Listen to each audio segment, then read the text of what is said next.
Welcome to the Free Marketeers, the official podcast of the Free Market Foundation. Hi, this is Mpiyakhe Dhlamini with the latest episode of the Free Marketeers podcast. I'm joined by Martin van Staden and Christo Hattingh. So let's just jump right into it. Apparently my name changes all the time. I don't even know what my name is. So What fair is it? enough. It goes from Christo to Chris to this and that. I'm not gonna go into all the Afrikaans You stuff see, as this well. is the problem. The Afrikaans people decided to change the pronunciation of all English names. So Oh, wow. We know that Afrikaans people are the cause of every problem in the country. Oh, So yes, that's a good note, I think, to start Well, off Van on. Riebeeck was Dutch, so it doesn't Oh, okay. I'm just lucky that Martin's contraction of his name, it sounds like the Asian English version. It's actually Martin, but okay. See, Martin. this is the problem. So yesterday it was the State of the Nation address by the president, and I guess like a lot of promises were made coming out of that, and not much in the not much in terms of detail. And so, what did you think about it, Chris? Especially the promises. I mean, he says that in 10 years, no person in South Africa will go hungry, for example. Well, I'm hungry right now, so I don't know how he's going to deliver on it. It's all relative, all these things. So I guess, it sounds nice and all these buzzwords and things to curry favor with the populace and, people who voted for the ANC and maybe for other parties who are in the bigger than they were before now. Maybe they're thinking that Ramaphosa has this new mandate, so he's going to bring the parties together and do certain things. But yeah, I hope no one went in before the SONA expecting serious details. That's not in the nature of a SONA in any case. So no matter who it was, they wouldn't deliver this. So it's not just a Ramaphosa thing, but I mean, that's it's the occasion and the ceremony and the pomp and circumstance. And it's supposed to be a celebration of, well, I don't know, like the country and South Africa moving forward and all this kind of stuff. So it was always going to be heavy even if you roll forward, like face forward down a hill, you're still moving forward. So, It sounds like you are saying that it's a useless affair. That well, will pay I mean, millions. you're putting words in my mouth here, so I'm. It just if when you consider how much it costs, like to get for all of them to get there and what they spent on their outfits Yeah. and what they could be using that money on for, I don't know, houses for poor people or like food. Okay, he's talking about feeding people. Okay, now then use that money to pay for food. Exactly, Why? yeah. Why do they all have to get dressed up? It's like they think they're Hollywood celebrities or something. I don't know. It bothers me that they spend like that and then at the same time deliver these promises. So on the one hand, like they contradict themselves completely. Yeah. What do you think, Martin, of the entire thing? The whole thing is just ridiculous. Like whenever I look at American news reports of the the State of the Union in the U.S., I don't see like everyone dressed up in costumes and fancy dresses and like. There, they actually focus on what the president is saying rather than the sideshow outside the door.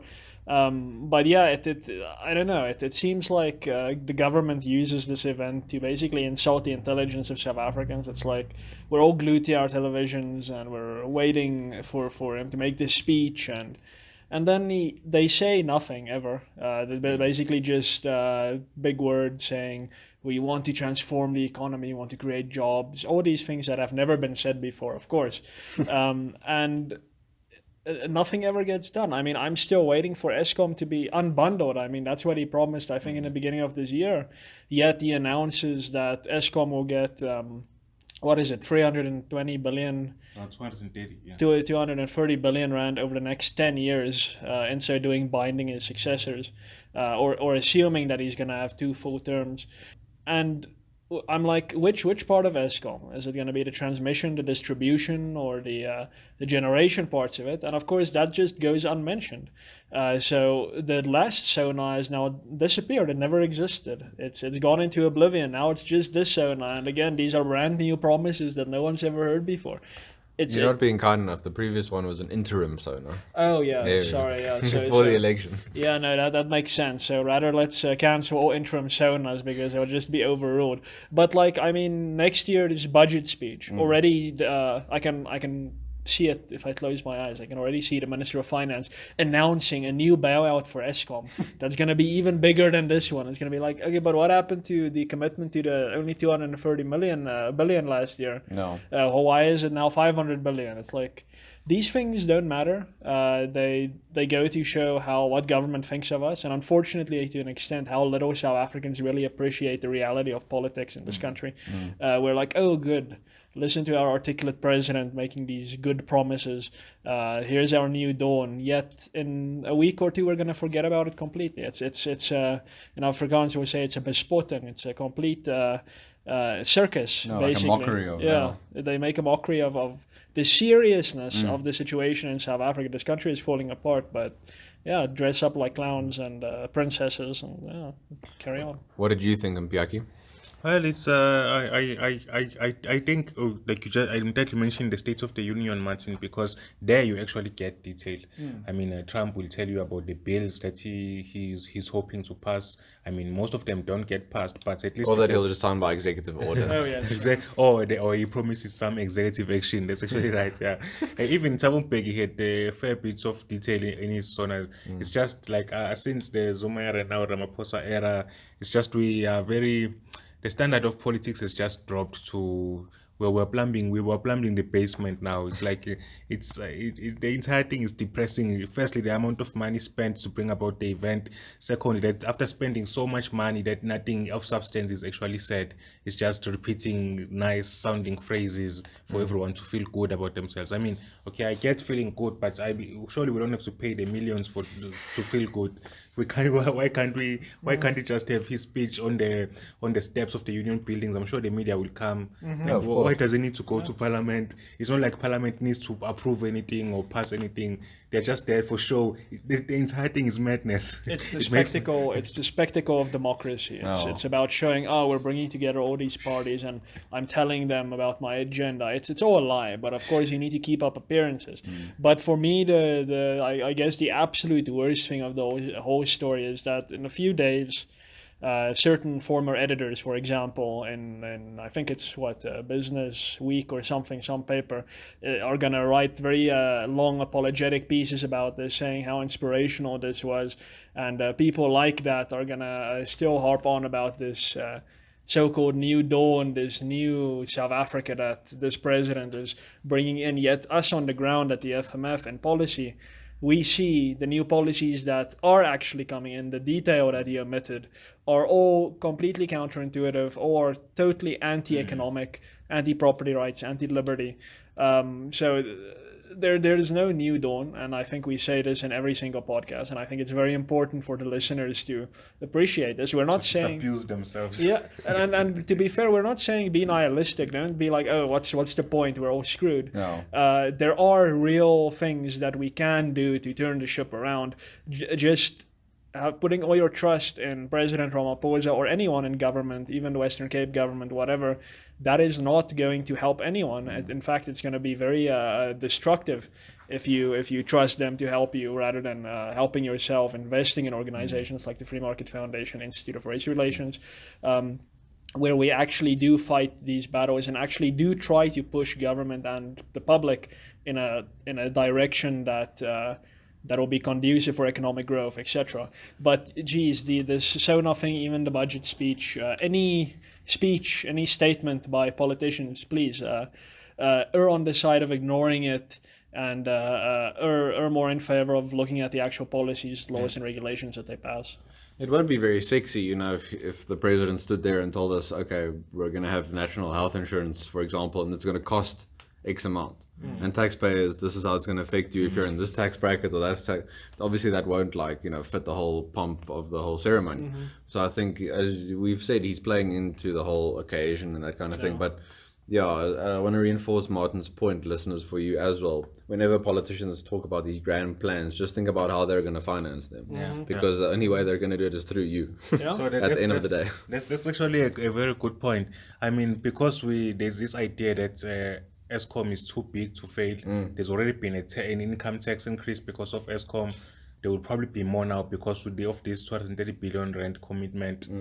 So is Eskom ready too big to fail. Can no one else in South Africa figure out how to produce power except the people who work at Megawatt Park and the various Eskom power stations? It's probably too big for their ego to fail. That's what it comes down to. Or too big for their wallets, their personal wallets as politicians to fail, because I think Eskom, like other state-owned enterprises, is a cash cow that the corrupt among us do milk. And I think they know at a fundamental level that if they introduce the possibility of competition in the market, then Eskom, even if it's not abolished, will quickly start losing market share, and will quickly start people just be like, yeah, we're definitely not buying power from Eskom, and then they won't have money to steal anymore. So I think that does play a big part, and of course the ideological role that it plays, developmental statism, that if the government does not provide electricity, then oh my goodness, so many millions of people will be forced out by greedy capitalists. It's like, my goodness, that's not what the facts in countries that have privatized their electricity provisions have shown us. I mean, if the poor cannot afford electricity, government can buy it on their behalf. But for goodness sake, government should not manage or own the infrastructure itself, because look at how it completely screws it up. And I mean, we can say the same about water, because I think in Johannesburg we're gonna have water 54 hours. Yeah, 54 hours without water provision, I think, next week. My goodness, geez, what?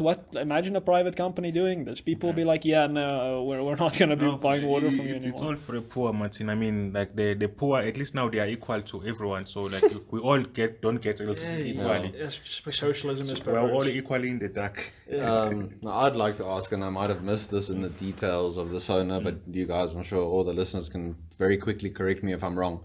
So the 230 billion for Eskom. We know that land reform and the land issue is the hottest topic in South Africa, and the politicians care very much about people like owning property and like resolving this whole process. The historical injustices of the past are very near and dear to their hearts. It's not like they just talk about this. So I'm sure the president committed at least 300 billion to accelerating land reform. No, that's the short answer. That's the only answer. I mean, this is the trick they keep playing on us. Eskom debt is now 500 billion rands, if I'm not mistaken. And so for that mere fact, I don't think government owes 500 billion rands on land reform, on the farms they've had to buy, and then they had to go into debt to get them. So it just shows you their priorities are. And if you believe what they actually say as opposed to what they do, then you are the fool. But one of the firm things that was firmer, not firm per se. One of the things that I said was that the Reserve Bank mandates won't be touched, and then the consultations will continue to happen with the Minister of Finance as constitutionally mandated. So what do we make of that? Is it reason enough to say, okay, we don't have to worry about the Reserve Bank and its mandate, we don't have to worry about inflation? I would never say that you should stop worrying. What is that quote? The eternal price of liberty is what? Eternal vigilance. Eternal vigilance. Eternal vigilance. Yeah. So, just because he's now said exactly what I wanted to hear on the Reserve Bank, it gives me some hope, but that has to be tempered by what has come before and also their ideological position. We aren't gonna witness overnight, like, snap with your fingers and then people are gonna change completely philosophically. It'll be like a gradual progression.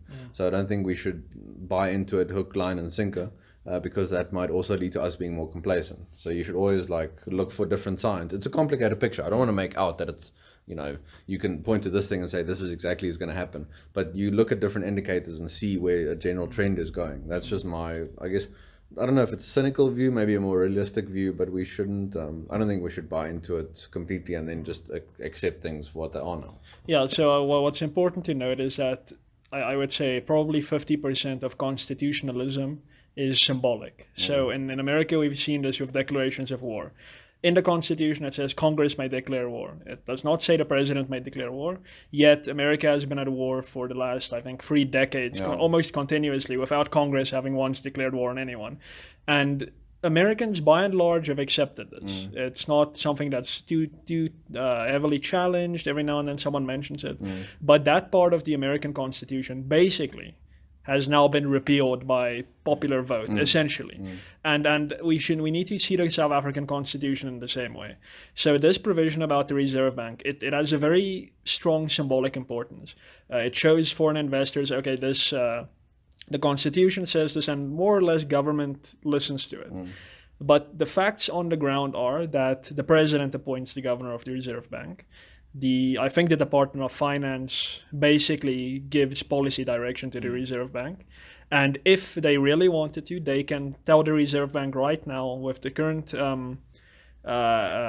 constitutional mandate that they need to, I don't know, print money, start doing things. And I think while the current governor may put up some resistance, at the end of the day, government is going to get what they want, even though they haven't changed the constitution.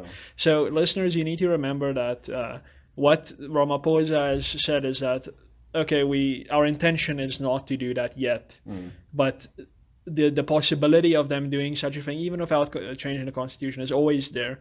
And if talking about land reform, we should always remember that the Constitutional Court has already held in the context of mineral rights that expropriation without compensation of private property is constitutional.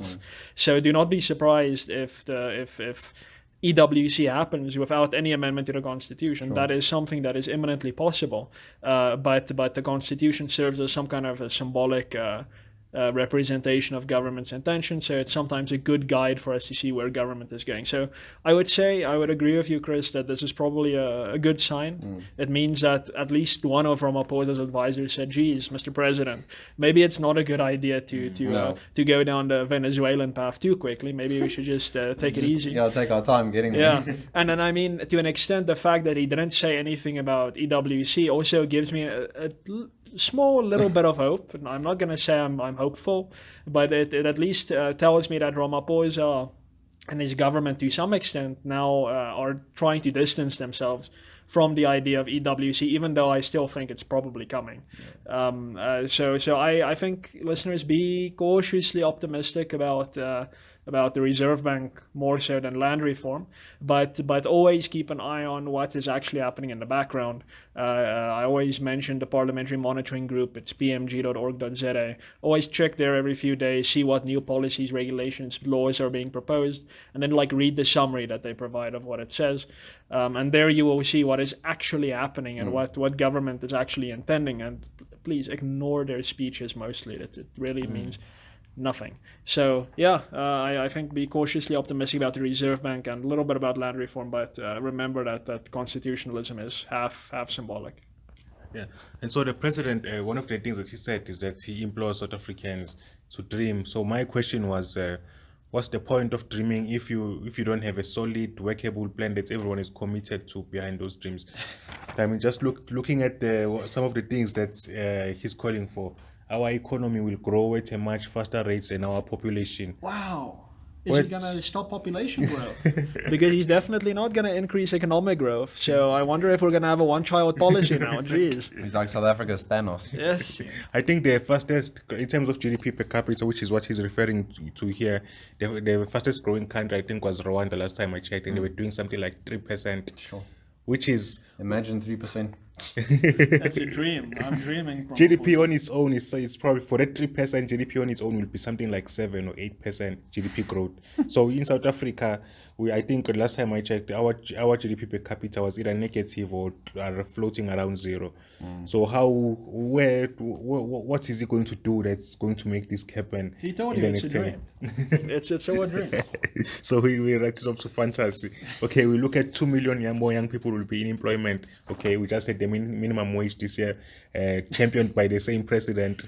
So it prospects there. It's interesting. I wonder if these jobs that he's going to create with his bare hands are going to say you must be between the ages of 16 and 35, otherwise you cannot take this job. Very interesting, very discriminatory, very unconstitutional, but interesting nonetheless. Maybe we'll have a much expanded army at this point, because that's one way to create jobs. Yeah, don't joke.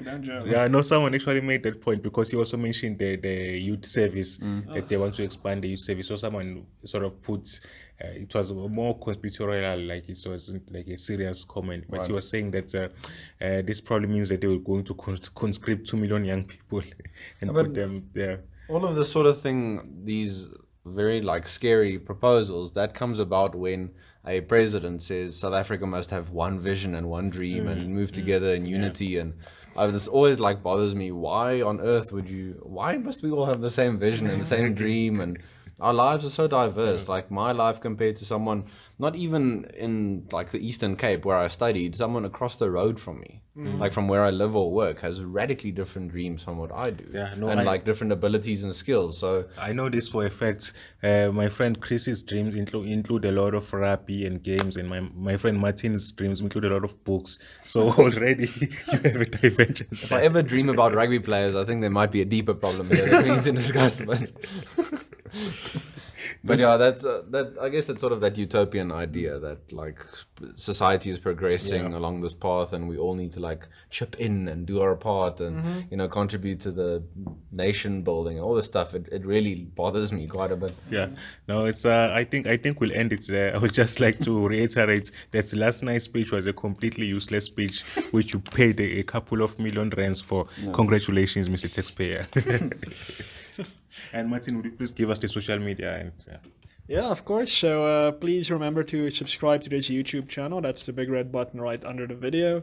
Visit us visit and like us on Facebook. That is facebook.com/FMFSA or Free Market Foundation South Africa.